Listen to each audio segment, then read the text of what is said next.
3. Mendapat simpati tetapi tetap dimusuhi. Negara Inggris memang taat juga dalam menjalankan dasar demokrasi. Sebagai negara kapitalis, kalau dibandingkan dengan negara demokratis kapitalis yang lain-lain, kebiasaan atau usage menerima pelarian politik dari negara lain, memperlindungi pelarian itu dengan kekuasaan yang ada padanya, serta menolak permintaan negara yang bersangkutan memulangkan pelarian politik itu ke negerinya, senantiasa dilakukan oleh pemerintahan Inggris. Rupanya dengan tidak memandang warna kulit. Selang berapa lama Raja Spanyol yang didaulat oleh rakyatnya sendiri mendapat perlindungan pemerintah Inggris. Demikian pula dengan raja berwarna yang didaulat oleh rakyatnya sendiri, Raja Prachadipok dari Siam, seorang revolusioner Tiongkok yang bermaksud merobohkan pemerintahan Manchu, yang oleh agen Manchu itu ditangkap di London untuk dipulangkan dengan diam-diam ke Tiongkok, yakni Dr. Sun Yat-sen. Dilepaskan oleh pemerintahan Inggris dari kuku cengkramannya Manchu itu.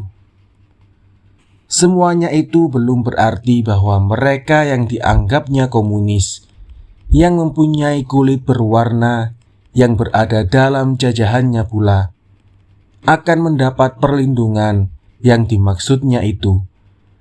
Tetapi kalau Inggris hendak berlaku jujur, konsekuen, memangnya mereka akan berada dalam keadaan sedemikian pun tiada boleh dikecualikan. Perkara yang prinsipil, yang mengenal dasar-dasar demokrasi itu, seharusnya tidak boleh digantungkan kepada setuju atau tidaknya pemerintah Inggris dengan politiknya si pelarian, sebelum ternyata terbukti dengan sah bahwa si pelarian melakukan pelanggaran penting terhadap undang-undang Inggris yang ada. Rupanya para pegawai Inggris yang ada di Hong Kong juga inkonsekuen. Ketidakjujurannya terhadap saya berhubung dengan ancaman tersembunyi di dalam pemeriksaan pengadilan polisi tadi. Prithvi Chan berjanji zonder permintaan. Saya akan berusaha keras supaya saya tidak akan dikembalikan ke tangan musuh. Berkali-kali diucapkan, "That will be upon my shoulder," tanggung jawab saya kepada rambut merah di belakang harinya, lalu di depan diterali kamar tahanan saya. Ketika dia mau berangkat kembali ke tempatnya, saya sindirkan, "Wah, bagaimana halnya dengan pembuangan ke Jamaika yang dijanjikan kepada saya itu?" Dia mengangkat pundaknya sambil berkata, "That would be dangerous for the British Empire." Itu akan membahayakan kerajaan Inggris. Tiada berapa lama antaranya, pintu kamar tahanan saya dibuka. Yang masuk ialah Tuan Dickinson, pamitan. Dia acungkan tangannya buat berjabat tangan mengucapkan selamat tinggal, yang diucapkan dengan suara terharu berikut dengan perkataan, "I admire you very much for the attitude you have taken." Saya mengagumi Tuan berhubungan dengan sikap yang sudah Tuan ambil. Tidaklah bagi saya sembunyikan di sini bahwa dengan suaranya yang terharu itu, saya saksikan matanya yang basah. Bukan sekali dua kali saja perpisahan dengan orang Eropa dan mengalami tekanan tangan, suara, dan air mata yang berasal dari perasaan yang jujur. Walaupun Tuan Dickinson berada di garis front sebelah sana, seperti Tuan Onrain. Tetapi perasaan simpati semacam itu memangnya bukannya sesuatu kemustahilan, walaupun antar dua belah pihak yang berlainan paham. Prithvi Chan pun tiada ketinggalan. Beberapa jam di belakangnya Dickinson, Prithvi Chan menyelundupkan tangannya ke celah terali kamar saya, juga dengan suara terharu dan air mata berlinang. "Will you forgive me? Will you forgive me? That will be upon my shoulder." Maukah Tuan mengampuni? Maukah Tuan mengampuni saya? Tanggung jawabnya di atas bahu saya. Prithvi Chan belum lupa akan tingkah lakunya pada malam penangkapan saya di Kowloon. Pun Prithvi Chan tahu benar bahwa almarhum Subagat mati dalam penjara Belanda. Simpati memangnya tiada mustahil pun dalam penjara imperialisme Inggris. Pada para pegawai yang menjaga saya berada di belakang terali penjara itu, tiada semuanya manusia yang di jantungnya keras seperti besi terali itu. Tetapi ada juga yang lembut, berisi darah manusia. Tidaklah semua jantungnya dingin seperti air beku, tetapi ada yang panas, bisa menggerakkan rasa kemanusiaan. Saya masih ingat pada suatu malam hari sesudah kantor tertutup, Kepala Polisi Murphy datang ke depan terali saya, pula penuh perasaan memberikan sebotol lemonade yang dikeluarkannya dari dalam kantungnya sendiri. Tak banyak perkataannya, dan terus dia pergi. Apakah pula artinya peristiwa yang tak pernah terjadi ini? Murphy sendiri memberikan minuman itu. Besok harinya saya dapat mengetahui. Pagi harinya kamar saya dibuka oleh seorang pegawai Inggris. Saya diantarkan ke gedung bagian hukuman orang Tionghoa. Sebelumnya, saya ke sel saya, harus mencatatkan nama saya pada satu kamar. Di depan kantor terlihat mayat seorang hukuman yang bertelanjang bulat. Entah bagaimana matinya, entah lantaran sakit, entah sesudah digantung. Mereka hukuman Tionghoa yang masuk dalam apel berjalan sambil jongkok. Saya masuk, tetapi berdiri tegak. Apabila seorang Inggris di meja tulis berbisik kepada Inggris yang lain, rupanya bertanyakan, siapakah saya? Maka dijawab pula dengan bisikan, Tan Malaka. Tiada lama sesudahnya, maka saya dimasukkan ke sel Cina, seperti sel buat inlanders yang dikenal di Indonesia. Tiadalah perlu saya uraikan benar bentuk dan keadaan sel Cina itu pada tulisan ini. Pindah dari kamar buat tahanan Eropa ke sel Cina inilah rupanya yang menggerakkan hati Kepala Polisi Murphy, yang rupanya cuma sanggup memperlihatkan simpatinya dengan nasib saya ini, dengan hadiah sebotol lemonade yang kabarnya dibeli sendiri. Apakah pula sebabnya saya diturunkan pangkat itu, dan apakah pula kemungkinan di hari depan? Waktu merenungkan di dalam gelap dalam sel Cina tentang kemungkinan sebabnya saya diturunkan pangkat dari kamar Eropa ke sel Cina itu, saya tidak mendapatkan kepastian. Sebab yang sebenarnya cuma diketahui oleh birokrasi imperialisme Inggris saja. Mulanya saya pikir bahwa saya akan segera dilepaskan atau diserahkan kepada Belanda. Tanda-tanda kejurusan itu memangnya ada, tetapi ada pula persangkaan bahwa saya akan diam-diam dipendam dalam hukuman. Maklumlah, Saya tiada mempunyai hubungan sama sekali dengan dunia luar, jadi tak bisa memastikan.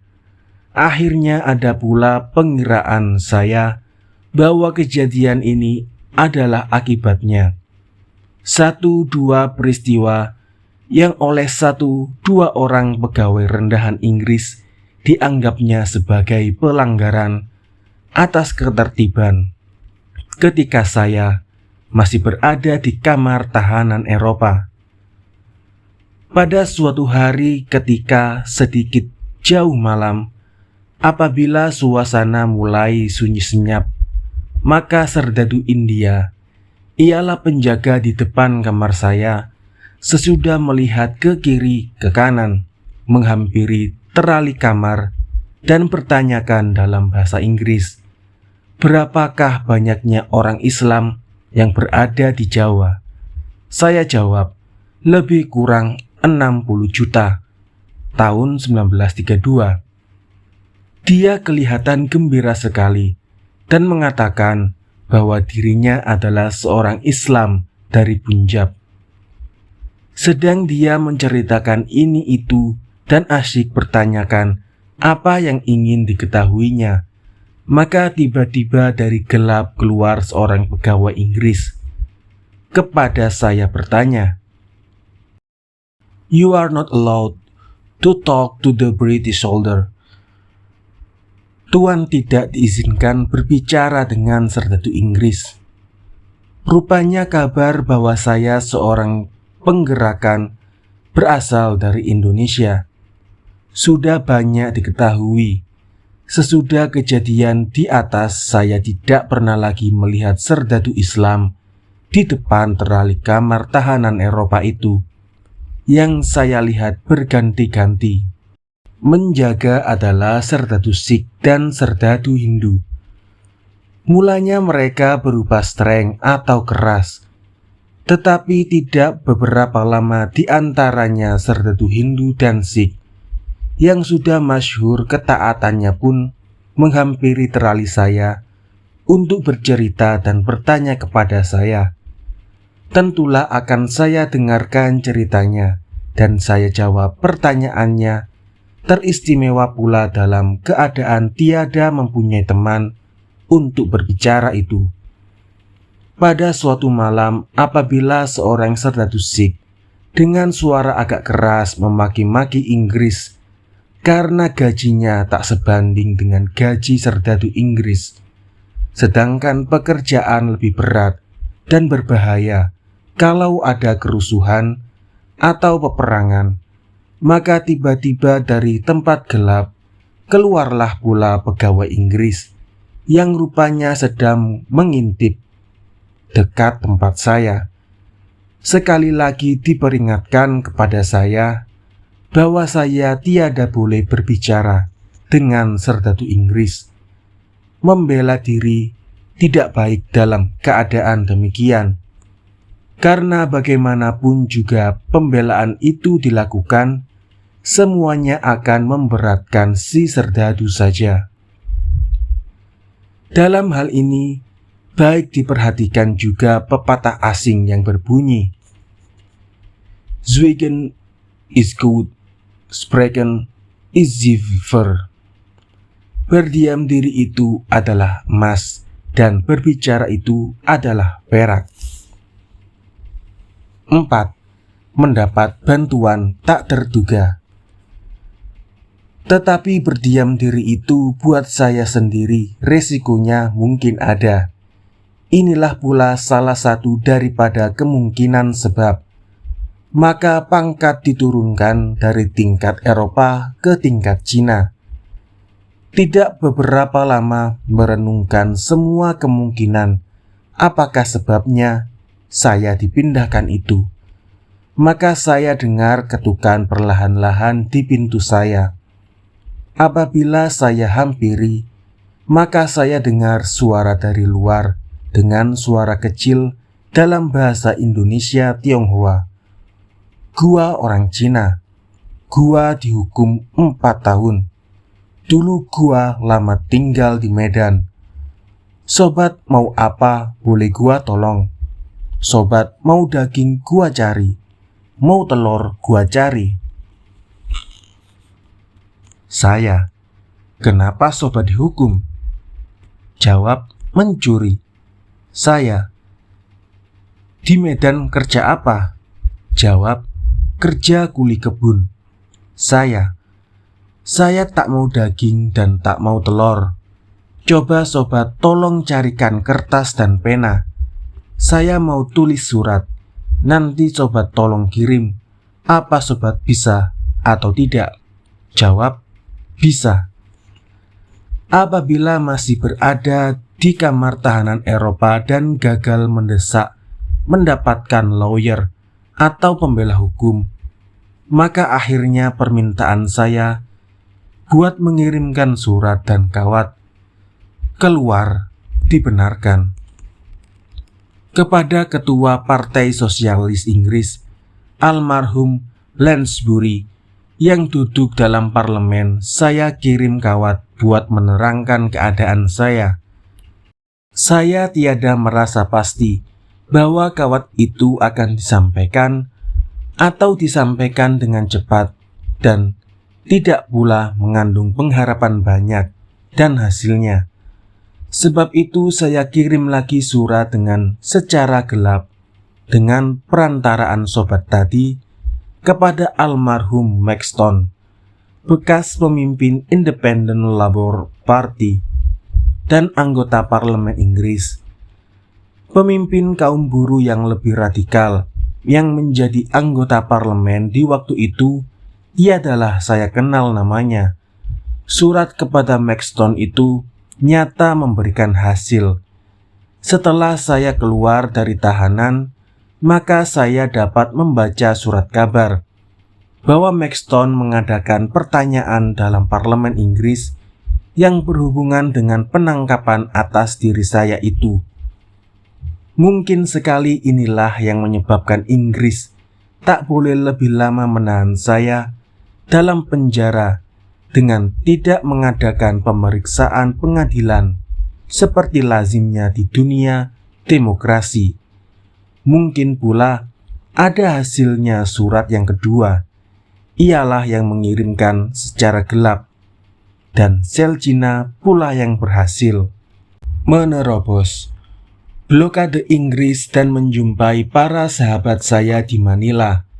Dan di Manila saya mendapat jawaban yang diantaranya berbunyi, "Suratmu sudah kami terima. Semua sahabatmu berduka cita karena insaf benar akan kesulitannya keadaanmu. Tetapi kami pula percaya akan British Justice atau keadilan Inggris." Pada permulaan tahanan, saya diizinkan keluar lebih kurang setengah jam sehari buat berjalan-jalan di pekarangan polisi yang tertutup oleh rumah kepolisian, penjara, dan tembok batu. Saya selalu diiringi oleh 2 serdadu Hindu, satu di kiri dan satu di kanan, dan dijaga oleh serdadu pula tiap-tiap sudut pekarangan dan pintu gerbang. Saya rasa penjagaan itu seperti juga pada malam hari terlalu keras. Tampaknya Inggris takut benar akan penyerbuan dari luar. Apakah ada alasan buat ketakutan itu? Saya tak sanggup memastikan hal itu. Di tempat hukuman Tionghoa, saya juga diizinkan tiap-tiap hari setengah jam keluar. Pada suatu hari saya kebetulan melihat saudara Daud beberapa puluh meter jauhnya dari saya. Dia melambai tangannya dengan teriakan, "Hidup Indonesia Merdeka!" berkali-kali. Sesudah beberapa minggu berpisah, barulah hari itu saya melihat dia kembali. Dia dan saya ditangkap berhubungan pula dengan penangkapan saudara Jamaluddin di Singapura. Rupanya alamat dia yang dicari ke Hong Kong. Setelah saudara Jamaluddin ditangkap, bagaimana perasaan saya melihat sikapnya Daud tentulah mudah digambarkan. Dia selalu memegang teguh pendiriannya sampai saya menuliskan perkataan ini Oktober 1947. Semenjak perpisahan kami di Hong Kong sampai sekarang, ialah selama 15 tahun ini, Daud seperti banyak temannya yang lain-lain yang sama pendirian, sudah melalui penjara di Hindia Belanda dan pembuangan di Digul. Dari Daud baru saya mendapat surat dari Jakarta. Sekembalinya dia dari Digul. Yang kedua kalinya ialah dari Australia bersama-sama dengan 22 orang temannya yang oleh Belanda dianggap tak mau berdamai. Di waktu berada di dalam sel Cina pun, rupanya birokrasi tiada melupakan kecantikan untuk saya. Saya juga diizinkan keluar sel buat potong rambut. Rupanya Nyi birokrasi tak sampai hati juga membiarkan rambut saya terlalu panjang.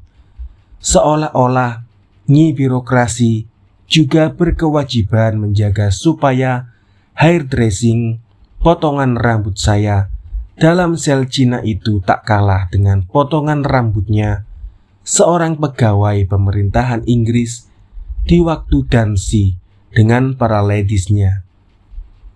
Tetapi sesudah berpotong rambut, saya tahu-tahu sudah dipotret dari depan, samping, dari belakang. Lagi pula, sekonyong-konyong 2-3 orang kuat memegang kedua tangan saya. Salah seorang memegang jempol saya buat diambil capnya. Jadinya saya dipancing keluar sel buat digambar dari 4 penjuru dan buat diserobot cap jempol saya. Umpamanya ialah berpotong rambut. Karena semuanya dilakukan dengan tiba-tiba, secara serobotan oleh beberapa orang Tionghoa suruhan yang berbisu, kalau ditanyai ini itu, maka perlakukan semacam itu terpaksa dibiarkan saja. Di belakang harinya Murphy meminta maaf akan kejadian tersebut kepada saya. Dikatakannya pula bahwa mereka itu harus minta izin lebih dahulu kepada saya dan saya berhak menolak. Tetapi tantangan kejadian ini pun seperti dengan penangkapan di Kowloon. Saya dijumpakan dengan fait accompli. Ialah sesudah nasi menjadi bubur. Lebih tepat lagi kalau dikatakan pukul dahulu, maaf kemudian. Ini pun adalah salah satunya British way, caranya Inggris. Entahlah apa sebabnya, maka setelah beberapa lama saya berada dalam sel Cina, saya dikembalikan ke kamar tahanan Eropa. Bukan untuk tetap tinggal di sini. Di belakangan harinya, saya dipindahkan lagi ke sel Cina yang lebih terpencil lagi daripada yang bermula. Kemudian dikembalikan pula ke kamar tahanan manusia atasan, ialah orang Eropa. Demikianlah saya dipulang balikan, entah dengan maksudnya apa. Tetapi Murphy berkata bahwa dia tidak setuju saya dimasukkan ke sel Cina itu. Tetapi perhatiannya birokrasi dari atas kayangan tentulah mesti dijalankan. 5. Dipertemukan dengan Visband PID Hindia Belanda. Pada satu hari ketika berada di kamar tahanan Eropa, maka saya dipanggil ke kantor. Diberitahukan kepada saya bahwa Hindia Belanda mengirimkan wakilnya ke Hong Kong, ialah Visband, yang bermula bekerja pada PID dan kemudian pada Parket. Dia meminta kepada pemerintah Hong Kong untuk menginterview saya. Murphy bertanya kepada saya, apakah saya mau diinterview oleh Visband itu. Dengan cepat saya jawab tidak. Balasan saya itu katanya disampaikan kepada Fisben. Di belakang harinya, Murphy menghampiri saya pula. Dia katakan pula bahwa Fisben tidak percaya kalau saya menolak permintaan tadi. Supaya Fisben jangan menyangka bahwa pemerintah Hong Kong tidak menyampaikan permintaan Fisben menginterview saya, maka Murphy meminta kepada saya supaya mengizinkan dia, Fisben, dijumpakan dengan saya. Apa dan berapa nanti yang akan saya katakan terserah kepada saya, kata Murphy. Diminta pula kepada saya supaya pembicaraan dilakukan dalam bahasa Inggris. Catatan akan diambil secara stenografis.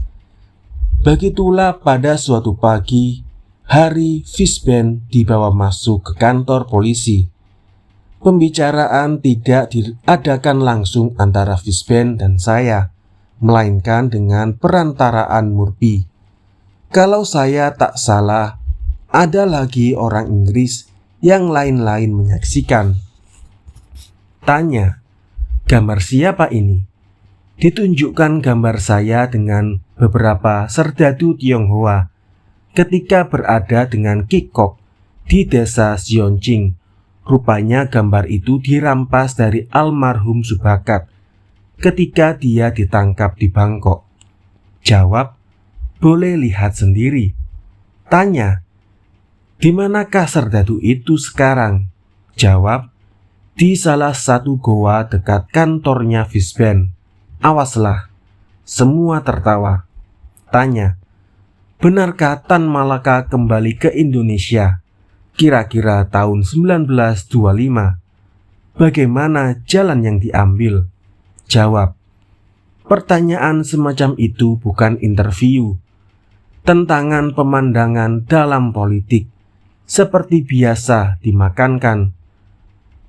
Pertanyaan yang berhubungan dengan kepolisian semacam itu saya tak ingin akan menjawab.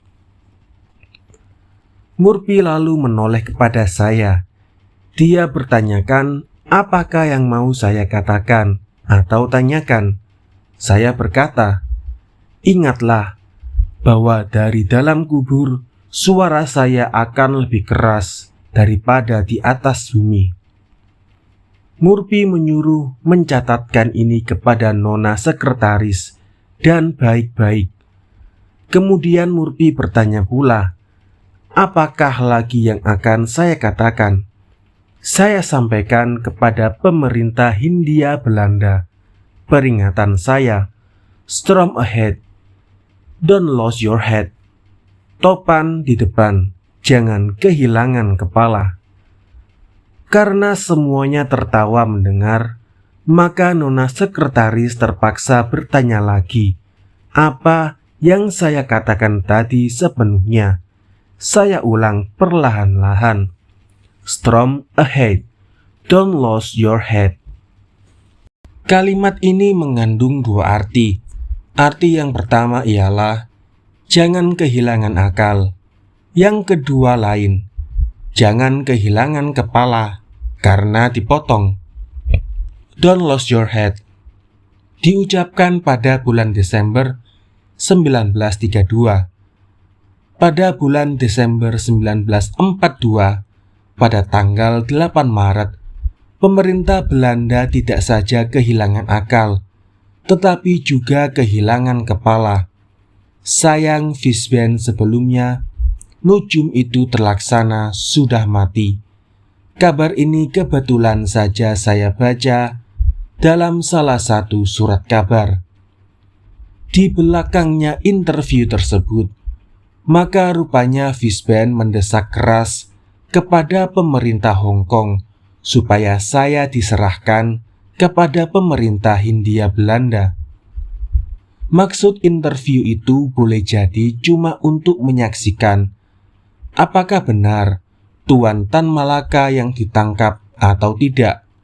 Bukankah sudah terlalu banyak kabar yang menyebutkan tangkapan dan matinya Tan Malaka di mana-mana negeri? 2-3 kali dikatakan kepada saya bahwa pemerintahan Inggris will stick to their own law, akan pegang teguh undang-undangnya. Jawab saya kalau benar-benar kelak saya diserahkan kepada Hindia Belanda. Sudah terang pada pengadilan polisi tempo hari. Pula sudah saya bayangkan dalam interview dengan Fisben. Dari dalam kubur suara saya akan lebih keras daripada di atas bumi. Di waktu itu memang saya sudah bersiap menghadapi semua kemungkinan, dan saya yakin benar bahwa kemerdekaan Indonesia memerlukan banyak korban.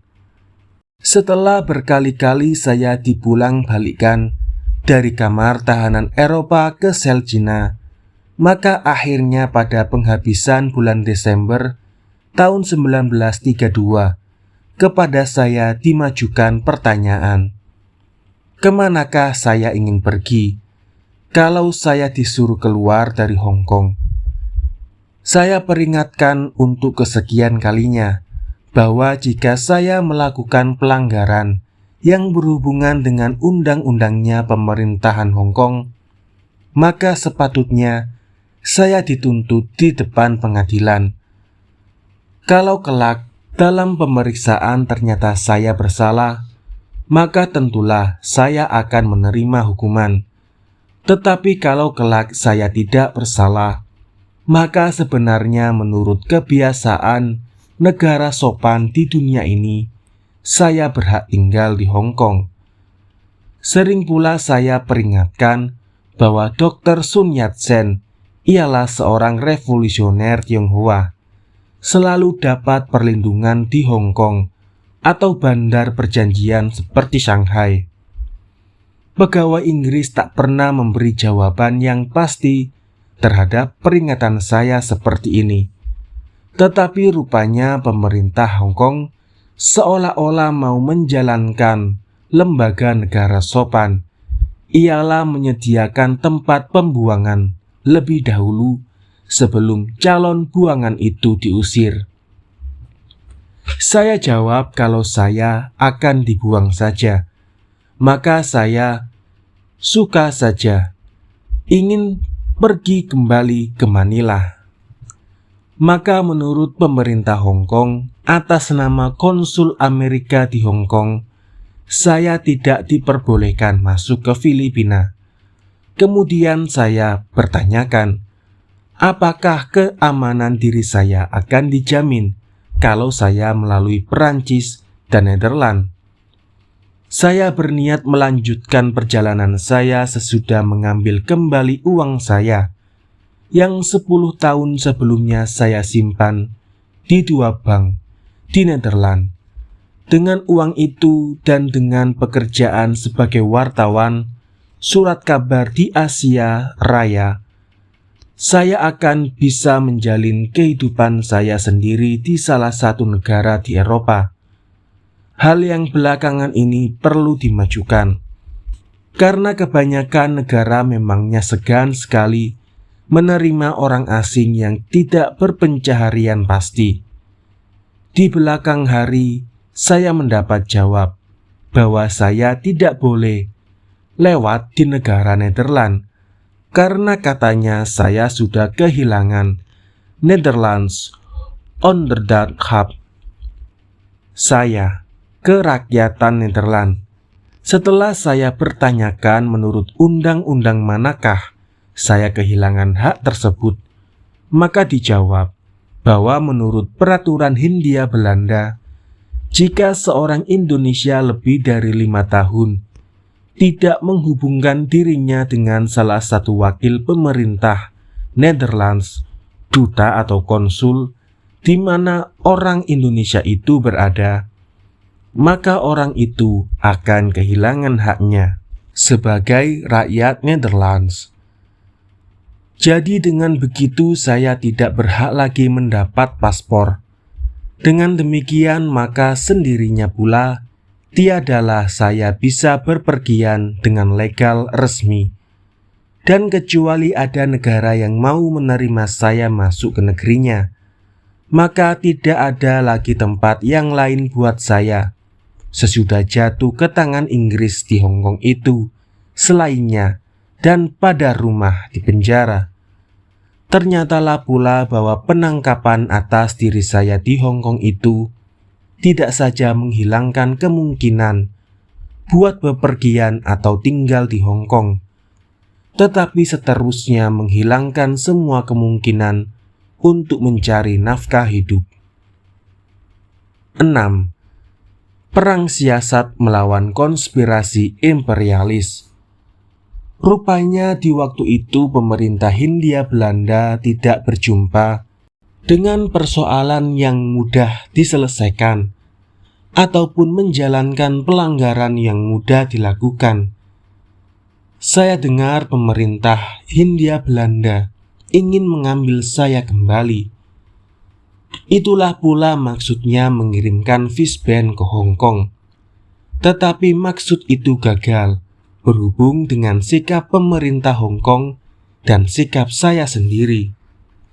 Sebagai penjahat kriminal, saya tidak bisa menuntut dikembalikan oleh Inggris kepada Belanda karena saya tidak pernah melakukan kejahatan. Benar adanya saya di luar negara oleh pemerintah Hindia Belanda terus dianggap sebagai satu bahaya buat dirinya. Tetapi saya tidak pernah melakukan kejahatan pemalsuan uang atau pembunuhan atau pembesar Belanda. Dan sebenarnya tiadalah pula ada alasan buat menuntut kembali orang yang sudah dibuang menurut Exovenante Rachten, hak istimewa Gubernur Jenderal Hindia Belanda. Tetapi rupanya konspirasi tuan-tuan besar imperialis yang berkomplotan terhadap seorang berwarna yang tiada berdaya, yang tidak mempunyai negara, yang tidak diizinkan oleh negara sopan seperti Inggris, Amerika, Prancis, dan Belanda, masuk ke negaranya atau melalui negaranya atau jajahannya, mencari tempat buat hidup. Rupanya para konspirator pada satu hari mendapatkan akal. Saya katanya boleh pergi ke Eropa. Pegawai Inggris tergesa-gesa hendak mengurus karcis saya. Ketergesa-gesaan itu menimbulkan kecurigaan di hati saya. Segera saya tanyakan bahwa dengan kapal apakah saya akan diberangkatkan. Setelah dikatakan bahwa kapal Perancislah yang akan membawa saya itu, maka dengan tegas saya menolak kapal Perancis itu. Saya katakan bahwa saya ditangkap oleh pemerintah Inggris, dan Inggrislah pula yang harus bertanggung jawab atas keselamatan dan kemalangan atas hidup mati saya. Biarpun rakyat Indonesia masih bodoh, tetapi pada suatu masa rakyat Indonesia akan mengerti juga peraturan internasional. Kalau kemalangan atas diri saya itu dilakukan oleh pemerintah Inggris, biarlah kelak rakyat Indonesia tahu siapa yang bertanggung jawab. Di mata saya masih terbayang tingkah lakunya imperialisme Prancis terhadap almarhum Subakat. Kapal Prancislah kabarnya yang membawa almarhum Subakat dari Bangkok ke Singapura apabila dia dibuang oleh bekas Raja Dipok. Kapal Prancis itulah dengan tiada malu-malu menyerahkan almarhum Subakat ke tangan pemerintah Hindia Belanda. Siasat di atas rupanya gagal. Pada suatu hari saya oleh Murphy diperkenalkan dengan penggantinya. Namanya kalau saya masih ingat ialah Thomson. Bersama Tuan Thomson dan Murphy saya dibawa ke suatu kamar berhadapan dengan IS. Nama kepala IS saya sudah lupa, tetapi dikenal dengan mata palsunya. sebelum matanya hilang diganti dengan kaca.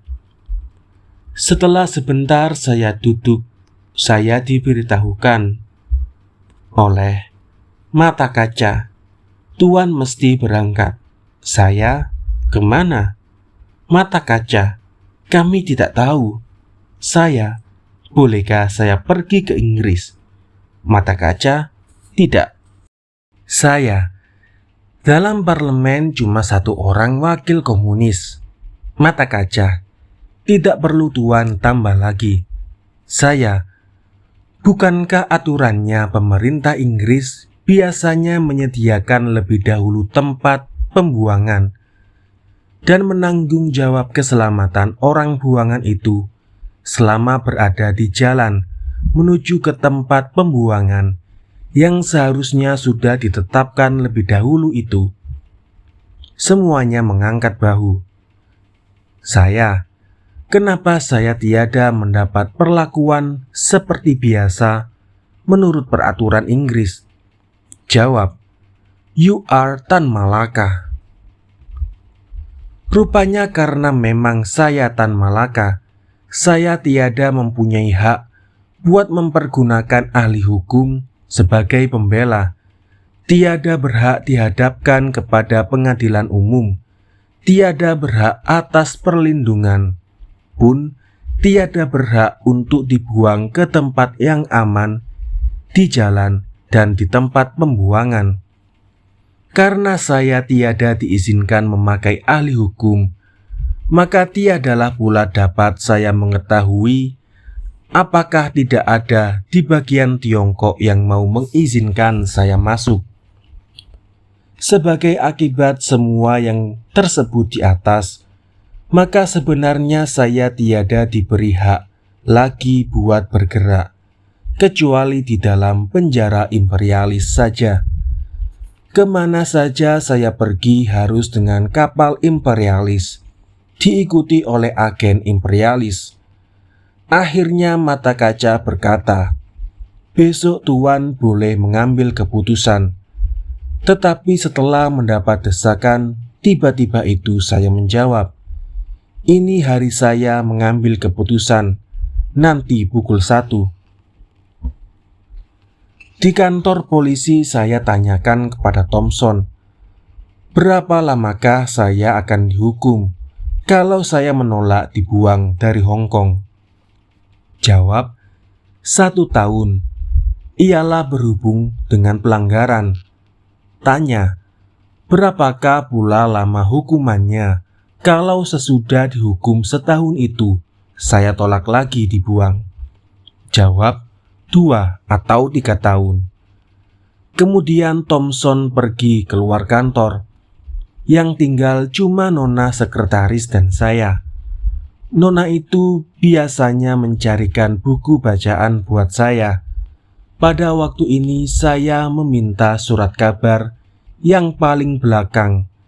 Disinilah saya pelajari perjalanan kapal yang bertolak dari Hong Kong ke semua penjuru. Setelah Thompson kembali, saya berkata bahwa saya sudah memutuskan akan bertolak ke Shanghai. Kira-kira jam 2 akan sampai. Ada kapal berangkat menuju ke Shanghai.